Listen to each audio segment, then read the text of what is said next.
അല്ല, ഇപ്പം നമ്മളിപ്പോൾ SMEയിലുള്ള പല ബ്രാൻഡുകളും ചെയ്യുന്ന ഒരു മിസ്റ്റേക്ക് എന്ന് എനിക്ക് തോന്നിയിട്ടുള്ളത്, അപ്പം ആദ്യമേ ഒരു നമ്മളെപ്പോഴും ഒരു കാര്യം ചെയ്യുമ്പോൾ ബിഗിൻ എൻഡ് ഇൻ മൈൻഡ്, അല്ലേ? അവസാനം നമുക്ക് എന്താണ് വേണ്ടെന്നുള്ളത് ധാരണ വേണമല്ലോ. അപ്പം നമ്മുടെ കയ്യിലുള്ള ഒരു ബജറ്റ്, അത് എത്ര ആയിക്കോട്ടെ, ചെറുതോ വലുതോ ആയിക്കോട്ടെ, അത് നമുക്ക് ആ ഒരു വർഷമാണെങ്കിൽ ആ ഒരു വർഷം കംപ്ലീറ്റും നമുക്ക് അത് മാനേജ് ചെയ്യാൻ പറ്റുന്ന രീതിയിലുള്ളൊരു ബഡ്ജറ്റ് ആയിരിക്കണം. അല്ലെങ്കിൽ ആ ബഡ്ജറ്റിനനുസരിച്ച് നമുക്കത് മാനേജ് ചെയ്യാൻ വേണ്ടി പറ്റണം.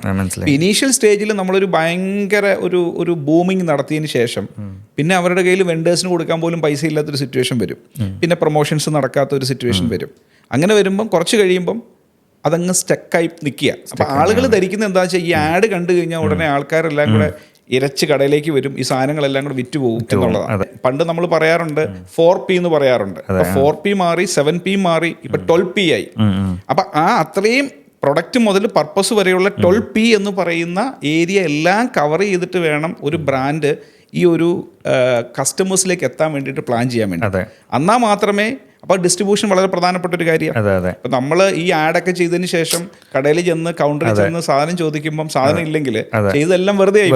അപ്പോൾ അവസാനം എൻ്റെ റിസൾട്ട് വരുന്നത് ആഡ് ചെയ്തു, പക്ഷെ റിസൾട്ട് ഇല്ല, സെയിൽസ് വരുന്നില്ല.